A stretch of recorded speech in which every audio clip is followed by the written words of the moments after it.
Assalamualaikum warahmatullahi wabarakatuh. Waalaikumsalam warahmatullahi wabarakatuh. Alhamdulillah rabbil alamin.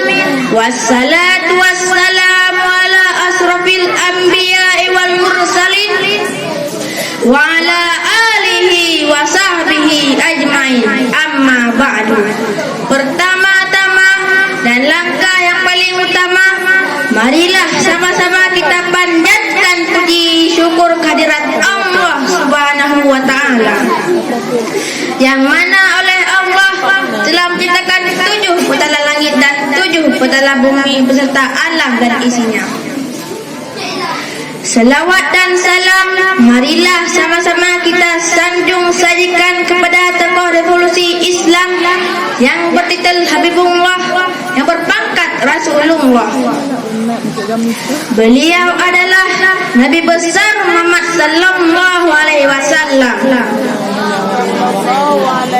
yang telah membawa umatnya dari alam jahiliyah ke alam Islamiyah, dari alam kebodohan ke alam yang penuh ilmu pengetahuan seperti yang kita rasakan saat ini.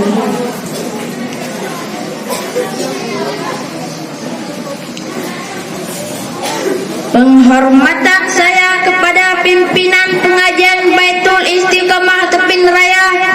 Selanjutnya, penghormatan saya kepada guru-guru pengajian yang telah bersusah payah menjadi kami setiap hari. Dan penghormatan saya kepada Dewan Juri yang telah siap siaga menilai kami.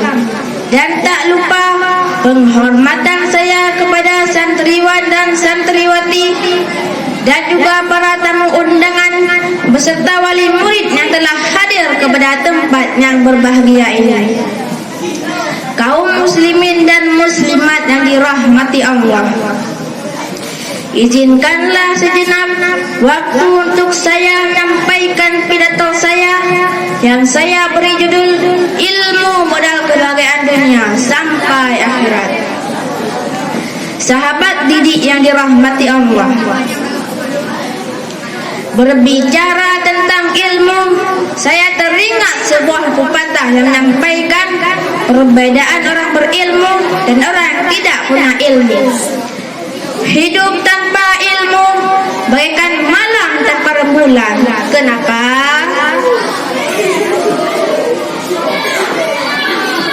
Gelap. Hidup tanpa ilmu bagaikan rumah tanpa lentera. Kenapa? Suram. Hidup tanpa ilmu bagaikan sayur tanpa garam. Kenapa? Tabu. Karena ilmu ulalah yang membedakan manusia dengan hewan.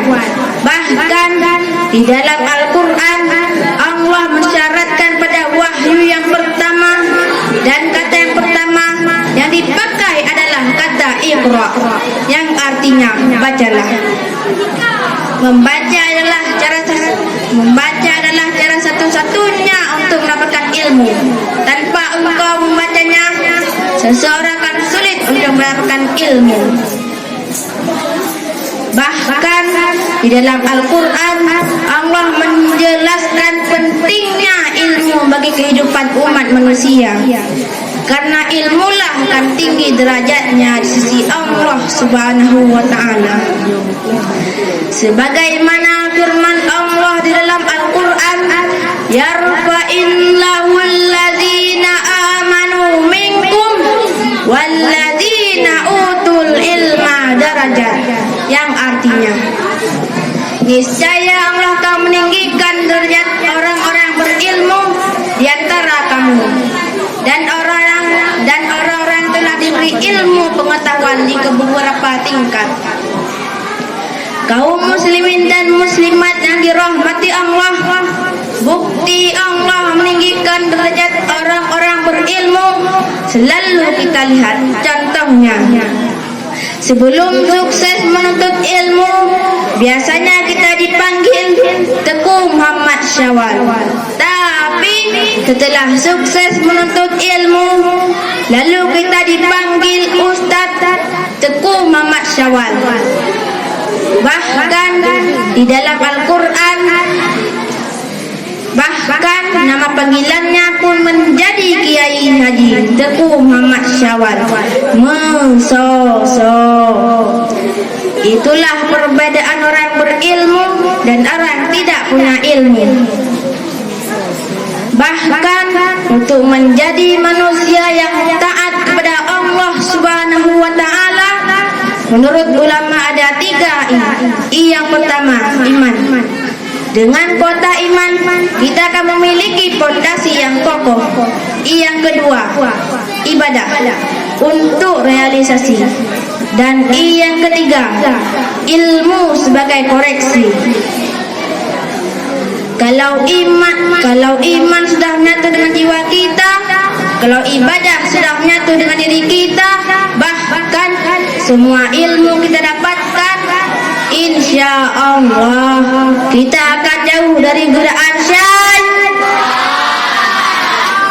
Kalaupun ada yang tergoda tidak melaksanakan ibadah puasa, itu sama dengan syaitan. Kaum muslimin dan muslimat yang dirahmati Allah, oleh karena itu jangan sia-siakan kesempatan untuk menuntut ilmu. Selagi hati kita masih bersih, selagi hati kita masih putih, mulailah menuntut ilmu. Belajar di waktu kecil, bagai mengukir di atas batu.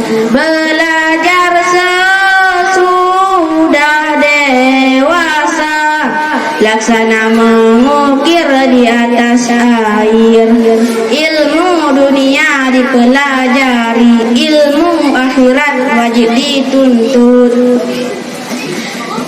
Kaum muslimin dan muslimat yang dirahmati Allah, kita jangan bersedih kalau ditinggal ayah dan ibu, tapi sedihlah tidak punya ilmu.